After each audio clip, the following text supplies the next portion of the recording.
नमस्कार, मैं रोहित कुमार। आज बात करते हैं बिहार पे, क्योंकि इसलिए बिहार में 2-2.5 महीने बाद चुनाव है और जैसे जैसे चुनाव नजदीक आते जा रही है, पॉलिटिकल पार्टी लोग अपना अपना चुनाव प्रचार लगी हुई, सब अपने अपने स्तर से लोगों को रिझाने का कोशिश कर रहे हैं। लेकिन हम पूछते हैं कि पॉलिटिकल पार्टी आखिर बिहार के बेरोजगारियों के लिए क्यों नहीं बात करते। बिहार में जो बेरोजगारी है, बिहार में सबसे बड़ा मुद्दा क्या है? बेरोजगारी। हम भी जानते हैं, आप भी जानते हैं, लेकिन पॉलिटिकल पार्टी इस पे ज्यादा बात क्यों नहीं करती? आखिर क्या है इसका समाधान? कैसे बिहार से लोग पलायन के लिए मजबूर नहीं होंगे, उनको यही रोजगार मिलेगा। आप अगर आंकड़ा देखा जाए तो हर एक साल 50 लाख से ज्यादा लोग बिहार से पलायन कर रहे हैं।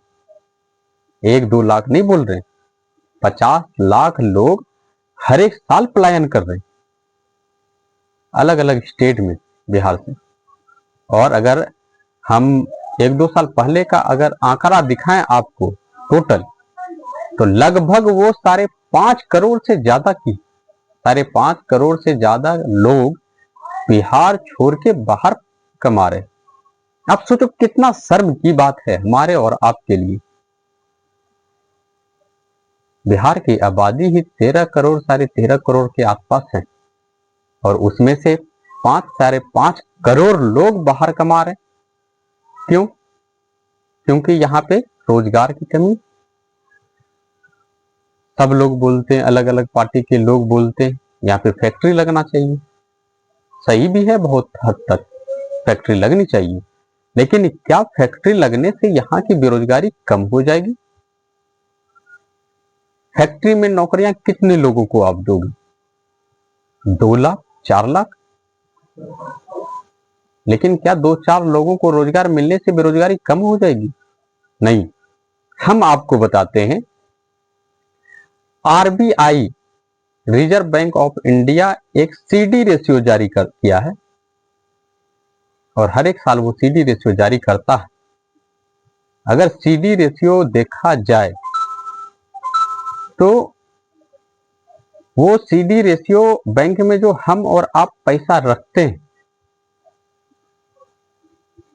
उसी का वो अनुमानित लगाता है कि ये जो लोग ग्रामीण जनता इस बैंक में इतना पैसा रखा है, क्या उसी को उस पैसे से लोन उसको मिल जा रहा है?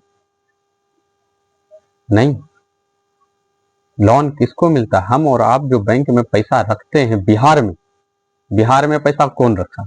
बिहार वाले। लेकिन आप समझिए, बिहार वाले बिहार में पैसा रख रहे हैं, लेकिन बिहार वालों को उस पैसे के लिए को लोन नहीं दे रहे बैंक वाले। सीडी रेशियो एक जारी करता आरबीआई। सीडी रेशियो में हम बताते हैं आपको, ये आरबीआई का आंकड़ा है कि 2.35% लोग को ही यहाँ पे लोन मिल पा रहा, और वो पैसा यहां से ट्रांसफर, हमारा और आपका रखा हुआ पैसा ट्रांसफर होके गुजरात, अहमदाबाद यहां जा रहा है, वहां के लोगों को लोन मिल रहा है। क्यों भाई? ऐसा ना इंसाफी क्यों? आप सोचो, आप बैंक में पैसा रखें, उसी पैसे को आप चाह रहे क्या हम जो पैसा रखें हम यहीं पे लोन लेके बैंक से और कोई धंधा बिजनेस कर ले, लेकिन वो पैसा आपको नहीं मिल रहा। अगर 100 लोग जमा किया तो उसमें से एक आध को वो लोन मिलेगा, बाकी पैसा जो है वो गुजरात, अहमदाबाद, बड़े बड़े शहर वालों को दे देता है। आप सोचो, इस ओर पॉलिटिकल पार्टी का ध्यान क्यों नहीं जा रहा? बेरोजगारी तभी कम होगी, यहां लोगों को पूंजी का अभाव है। अगर बिहार में जो बैंक है यहीं पे उनको लोन दिया जाए कम ब्याज के दर पे, तो क्या यहाँ पे वो धंधा बिजनेस नहीं कर सकता? इससे बेरोजगारी कम नहीं होगी? आप नौकरी कितने लोगों को दोगे? सरकारी आंकड़ा बताते हैं पूरे इंडिया में 3.5% लोग ही गवर्नमेंट का जॉब करते हैं। कितने? 3.5% लोग। क्या इससे बेरोजगारी खत्म हो गई? सबको तो आप सरकारी नौकरी नहीं दे पाओगे, ये बात भी सही है। फैक्ट्री आप लगाओगे 2-4 लाख को नौकरी दे पाओगे, लेकिन बाकी जो बचा वो क्या करेगा? तो सरकार ऐसा क्यों नहीं कोई व्यवस्थित बिहार में करे ताकि लोगों को आसानी से लोन मिल जाए?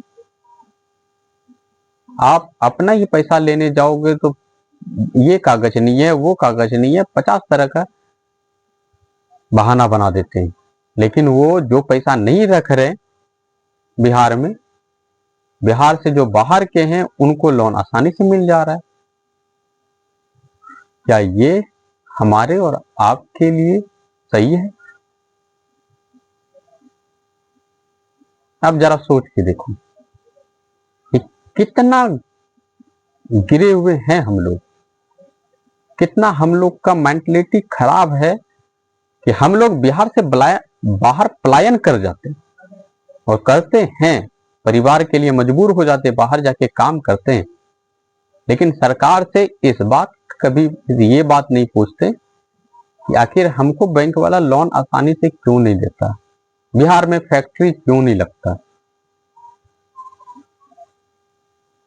और ये जो विधायक बनता है, सांसद बनता है, मंत्री बनता है, ये वो लोग हैं जो टुटपुंजिए लोग हैं, जो दलाली करके ऊपर पहुंचे, और इनको ऊपर पहुंचाने वाले हम और आप ही। इनका कोई वजूद नहीं है हम और आप नहीं रहेंगे तो। ये 2 कौड़ी का गुंडा मवाली लोग होता है, आता है क्षेत्र में पैसा दे देता है, हम लोग पैसों के चलते उनको वोट दे के ऊपर पहुंचा देते हैं, सांसद बना देते हैं, मुख्यमंत्री बना देते हैं, MP MLA बना देते हैं। और यही लोग क्या करता है, यही लोग हम जो 100-200 में अपना वोट भेज देते हैं, 100-200 के लिए ये 5 साल हम लोग को खरीद लेता है और हम लोग को मूर्ख बना देता है, और हम लोग मूर्ख बन जाते हैं। हम आपसे यही कहेंगे, आगे जब भी वोट करें तो आपका वोट आपका अधिकार है, सब कुछ छीन सकता है, लेकिन पढ़ाई और आपका जो अधिकार है वो कोई नहीं छीन सकता। वोट का जो अधिकार है हमारे और आपके हाथ में है। हम किसी सरकार को गद्दी पे बैठा सकते हैं, किसी सरकार को उतार सकते हैं। जिस दिन आप ये समझ लोगे, अपने अधिकारों के लिए आवाज उठाना शुरू कर दोगे, तो बिहार खुद ब खुद तरक्की की ओर चले जाएगा। आगे जब भी वोट करें तो आप अपने भविष्य के लिए, आप अपने बच्चे के भविष्य के लिए, आप समाज के लिए वोट कीजिए, समाज में विकास के लिए वोट कीजिए, बिहार के विकास के लिए वोट कीजिए। ना कि ये देखिए कि वो पैसा वाला है, वो पैसा दे रहा है, हम वोट दे दिए। आप अगर वोट बेचिएगा तो बिहार कभी तरक्की नहीं कर पाएगा। जिस तरफ पलायन अभी आप करते आ रहे हो उसी तरफ करते चले जाओगे। अगर आप चाहते हो कि बिहार तरक्की की ओर जाए तो अच्छे लोगों को वोट करें आप। धन्यवाद।